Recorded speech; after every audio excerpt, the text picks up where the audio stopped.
ఆరోగ్యం, విద్య, విపత్తు సాయం, స్కిల్ డెవలప్మెంట్, మహిళా సాధికారిత ఇలాంటి కార్యక్రమాలు అనేక కార్యక్రమాల్లో దూసుకెళ్తున్నాం. ఇదే సమయంలో ఇంకొక విషయం మీరు చూస్తే నాంది ఫౌండేషన్ పెట్టాం. నేను అమెరికాకు పోయి అమెరికాలో ఎన్ఆర్ఐస్ అందరూ కలిసి మేము కూడా రాష్ట్రానికి సేవ చేయాలి, తెలుగు జాతికి సేవ చేయాలి, గవర్నమెంట్లు ఎప్పుడైనా పోయినప్పుడు ఇబ్బందులు వస్తాయి, ఒక మార్గం చూపేమంటే నాంది ఫౌండేషన్ పెట్టి ఆ రోజు డాక్టర్ రెడ్డిస్ ల్యాబొరేటరీస్ చైర్మన్ ని దానికి చైర్మన్ గా పెట్టాం.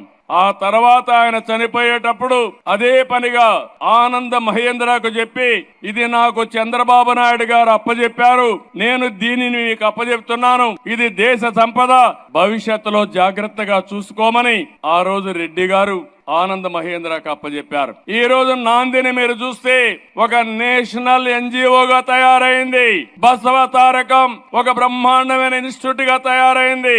ఒక ఎన్టీఆర్ మెమోరియల్ ట్రస్ట్ ఈ రోజు ఈ విధంగా సక్సెస్ అయ్యే పరిస్థితికి వచ్చింది. నేను గర్వపడుతున్న ఇద్దరిని చూసి. బాలకృష్ణ తల్లి పేరుతో వైద్య సేవలు అందిస్తున్నాడు, భువనేశ్వరి తండ్రి పేరుతో ఎన్టీఆర్ మెమోరియల్ ట్రస్ట్ రన్ చేస్తున్నారు. ఆ పుణ్య దంపతులకి దక్కిన ఏకైక గౌరవం ఇది. మరొక్కసారి ఆ పుణ్య దంపతులు తలుచుకోవాల్సిన బాధ్యత మనందరి పైన ఉంది. మంచి మనసుండే మనుషులు మన దగ్గర లేకపోయినా వాళ్ళ ఆశయాలు మన దగ్గర ఉన్నాయి, వాళ్ళ సంకల్పం మన దగ్గర ఉంది.